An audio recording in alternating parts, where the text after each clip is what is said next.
Let's move on now to some political news. And veteran Maratha politician Sharad Pawar has set off speculation once again, this time by first denying and then defending a meeting with Narendra Modi. The meeting in the middle of January was earlier denied by him. He said the allegations were baseless, mischievous and false.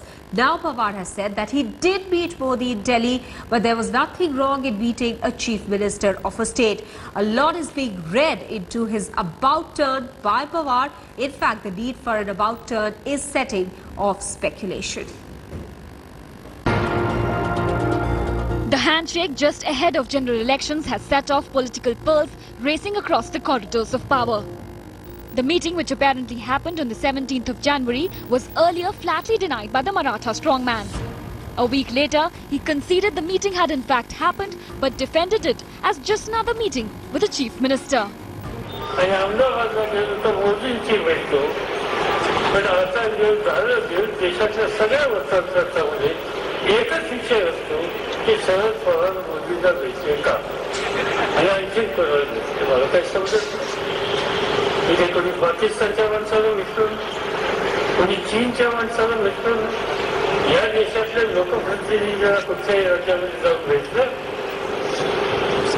ही जबाबदारी आहे आणि ती जबाबदारी त्या ठिकाणी पाडली पाहिजे. But reportedly, deteriorating relations between NCP and Congress has added offal to the fire. The bad blood began with Congress targeting Pawar's nephew, Ajit Pawar, in the irrigation scam. Pawar Jr. had to quit as Deputy Chief Minister.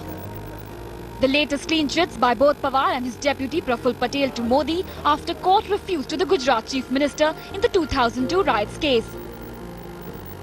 NCP and Congress have also not been able to agree on seat sharing in Maharashtra for Lok Sabha elections. Congress has been arm twisting its ally to give up another seat from its quota. For the BJP, any chance of adding to its number is too tempting an offer. हाँ, शरद पवार जी ने बिल्कुल ठीक कहा है और हिंदुस्तानी है, हिंदुस्तान के लोग हैं, मिल रहे हैं, मिलने में कोई खराबी नहीं है और मैं स्वागत करता हूँ शरद पवार जी के इस स्टेटमेंट का. For Congress, losing NCP's support will be a big blow as Maharashtra contributes nearly 50 seats to the Lok Sabha. But for the BJP too, allying with a man seen as the one responsible for uncontrolled inflation will not be an easy decision as well. Bureau Report, Headlines Today.